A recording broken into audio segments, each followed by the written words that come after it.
Hither, Leonato, what is it you told me of today about your niece Beatrice, who's in love with Signor Benedict? Hey, stop on. The foul sits. I did never think that lady would have loved any man. No, nor I either, but most wonderful that she should so dote on Signor Benedict, whom she hath in all outward behavior seemed to abhor. It's possible sit in the wind in that quarter. By my troth, my lord, I cannot tell what to think of it, but that she loves him with an enraged affection. It is past the infinite of thought. Maybe she doth a counterfeit. Faith, like enough. O God, counterfeit? There was never counterfeit passion come so near the life as she discovers it. Why, what effects of passion shows she? Bait the hook well, the fish will bite. What effects, my lord? She will sit you. You heard my daughter tell you how. She did, indeed. How pray you? You amaze me. I would have thought all spirit is invincible against the assaults of affection. I would have sworn it had, my lord, especially against Benedict. I should think this gold, but that the white-bearded fellow speaks it never cannot. Sure hide himself in such reverence. He hath taken the affection. Hold it up. Hath she made her affection known to Benedict? No, and swears she never will. That's her torment. 'Tis true indeed, so your daughter says. Shall I, says she, that have so often countered him with scorn, write to him that I love him? This says she now when she's beginning to write to him, for she'll be up 20 times a night, and there she will sit in her smock till she have read a sheet of paper. My daughter tells us all. Now you talk of a sheet of paper. I remember a pretty jest your daughter told us of. Oh, when she had read it and was reading it over, she found Benedict and Beatrice between the sheets. That. Oh, she tore this letter into 1,000 halfpence, railed at herself, that she should be so immodest to write to one that she would flout her. I measure him, said she, by my own spirit, for I should flout him if he writ to me. Yea, though I love him, I should. Then down upon her knees she falls and weeps, sobs, beats her heart, tears her hair, breathes curses. Oh, sweet Benedict, God, give me patience. She does indeed. My daughter says so. And ecstasy has so much overborne her that my daughter is sometime afeard she will do desperate outrage to herself. It is very true. It were good that Benedict knew of it by some other, if she will not discover it. To what end? He would make but a sport of it and torment the poor lady worse. And he should. It were an alms to hang him. She's an excellent sweet lady, and out of all suspicion she is virtuous. And she is exceedingly wise. In everything but loving Benedict. Oh, my lord, wisdom and blood come banting in so tender a body. We have 10 proofs to 1 that blood hath the victory. I am sorry for her, as I have just cause, being her uncle and her guardian. I would she had bestowed this dotage upon me. I would have daffed all other respects and made her half myself. I pray you, tell Benedict of it, and hear what he will say. Were it good, thank you? Hero thinks surely she will die, for she says she will die if he love her not, and she will die ere she make her love known, and she will die if he woo her rather than she will faint on breath of her accustomed crossness. She doth well if she should make tender of her love. It is possible he'll scorn it, for the man, as you know, hath a contemptible spirit. He is a very proper man. He hath indeed a good outward happiness. Before God, and in my mind very He wise. doth indeed show some sparks that are like wit. And I take him to be valiant. As Hector, I assure you, and the managing of quarrels, you may say he's wise, for he either avoids them with great discretion or undertakes them with the most Christian-like fear. If he do fear God, it must necessarily keep peace. If he break the peace, he ought to enter into a quarrel with fear and trembling. And so we will do, for the man doth fear God, howsoever it seems nothing by some large jest he will make. Why, I am sorry for your niece. Shall we go see Benedict and tell him of her love? Never tell him, my lord. Let her wear it out with good counsel.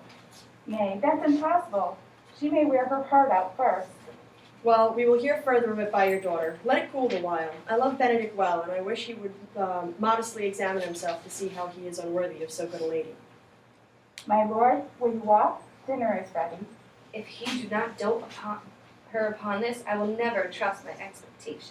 Let there be the same net spread for her, and let your daughter and her gentlewoman carry. The sport will be when they hold one an opinion of another's dotage in no such matter. That's the scene I would see, which will merely be a dumb show. Let us send her to call him to dinner. This can be no trick.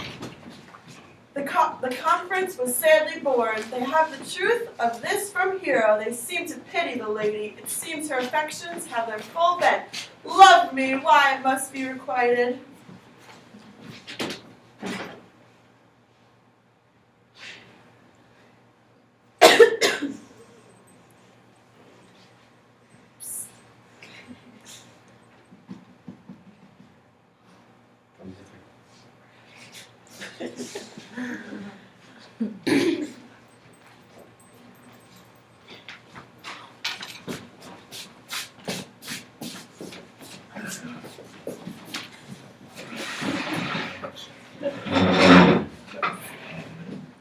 Then go we near her, that her ear lose nothing of the full sweet bait that we lay for it. No, truly, Ursula, she is too disdainful. I know her spirits are coy and wild as haggers of the rock. But are you sure that Benedict loves Beatrice so entirely? So says the prince and my new child lord. And did they bid you tell her of it, madam? They did entreat me to acquaint her of it, but I persuaded them, if they love Benedict, to wish him wrestle with affection, and never let Beatrice know of it. Why did you so? Doth not the gentleman deserve as full as fortunate a bed as ever Beatrice shall couch upon? O God of love, I know he doth deserve as much as may be yielded to a man, for nature never framed a woman's heart of prouder stuff than that of Beatrice. Disdain and scorn ride in her sparkling eyes, misprizing on what they look on, and her wit values itself so highly that to her all matter else seems weak. She cannot love, nor take no shape nor project of affection. She is so self-imbued. Sure, I think so. And therefore, certainly, it were not good she knew his love, lest she make sport at it. Why, you speak the truth. I never yet saw a man how wise, how noble, young, how rarely featured, but she would spell him backward. If fair-faced, she would swear the gentleman should be her sister. If black, why, nature, drawing of an antique, make a foul blot. If tall, a lance ill-headed. If low, an agate very vilely cut. If speaking, why, a vein blown with all winds. If silent, why, a block moved with none. So turns she every man the wrong side out, and never gives the truth and virtue that which simpleness and merit purchase. Sure, such carping is not commendable. No, not to be so odd, and from all fashions, as Beatrice is, cannot be commendable. But who dare tell her so? If I should speak, she would mock me into the air. Oh, she would laugh me out of myself. Press me to death with wit. Therefore, let Benedict, like covered fire, consume away in sighs, waste inwardly. It were a better death than die with mocks, which is as bad as a die would tickle him. Yet tell her of it. Hear what she will say.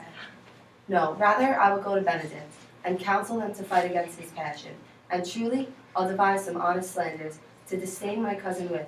One doth not know how much an ill word may empoison liking. Oh, do not do your cousin such a wrong. She cannot be so much without true judgment, having so swift and excellent a wit as she is prized to have, as to refuse so rare a gentleman as Signor Benedict. He is the only man of Italy, always expected, my dear Claudia. I pray you, be not angry with me, madam. Speaking my fancy, Signor Benedict, for shape, for bearing, argument, and valor, goes far most in report through Italy. Indeed, he hath an excellent good name. His excellence did earn it ere he had it. When are you married, madam? Why, every day, tomorrow. Come go in. I'll show thee some attires, and have thy counsel, which is the best to furnish me tomorrow. She's lined, I warned you. We have caught her, madam. If it proves so, then loving goes by halves. Some Cupid kills with arrows, some with traps.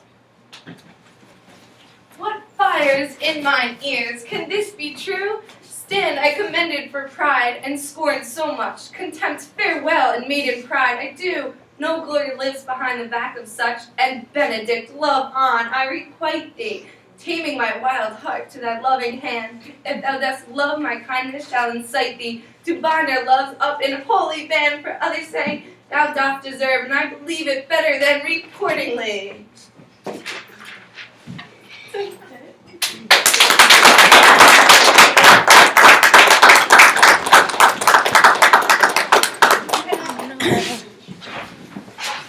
Let me get a picture of the whole group, respective costumes. Oh, should I put this back on for a second? Yes, you definitely have to.